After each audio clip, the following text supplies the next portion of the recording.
For this problem, we're going to solve a logarithmic equation. Here we have log of x plus 9 is equal to 2. There's no base written here, so we need to remember that that's really log base 10. The implied 10 is not written. The variable we're solving for is inside the logarithm. We need to get that out. The way we're going to do that is remember that if we have the logarithmic form, y equals log base a of x, that's equivalent to saying a to the y is equal to x. So the logarithmic form is equal to this exponential form. We want to rewrite this logarithmic equation in an exponential form. So we're going to take the base, which is 10, raise that to the power 2, and that has to equal the inside of the logarithm, x plus 9.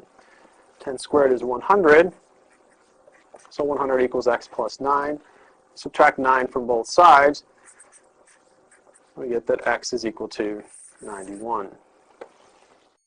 Now that we've solved this equation algebraically, let's move to our smartboard interactive whiteboard and solve it using a graphing utility. To solve this equation using our graphing utility, we first notice that we have expressions on both sides of the equation. So we're going to enter our left side as y1 and our right side as y2 and look for the intersection point of the two graphs. We go to our graphing calculator. In y1, we're going to enter log base 10 of x plus 9, close parentheses, enter. And in y2, we enter the constant 2 as the right side of our equation. We're going to graph that using our standard viewing window, which is minus 10 to 10 in both x and y. And we're looking for the intersection point. We can see the graph of y1, the logarithm, is rising slowly, but it is approaching our constant 2. So we feel pretty confident it's going to intersect, but it's going to intersect very far out there in x. So we want to pick a very big number for, or at least somewhat larger number for our x max. You also notice a lot of white space in the y direction. We don't need all that. In fact, we're looking for an intersection point that has a y coordinate of 2.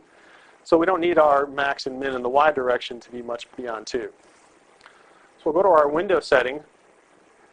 X min we can leave at negative 10, because we know our intersection point is further out in the positive direction.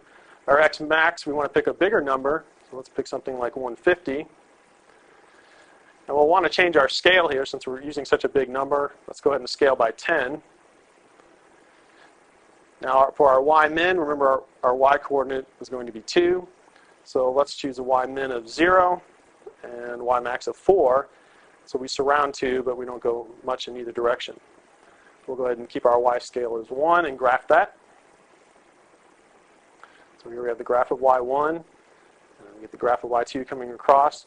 You can clearly see that they cross here. And we know the log is going to keep increasing, so they won't cross again.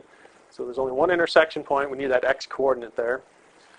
So we're going to find the intersection point using our calc menu. Pick option 5 for intersect. First curve, we're on y1, so we just hit enter. Second curve, we're on y2, hit enter again.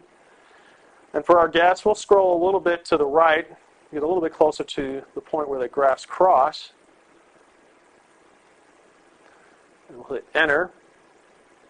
And we see our intersection point is at the point 91, 2.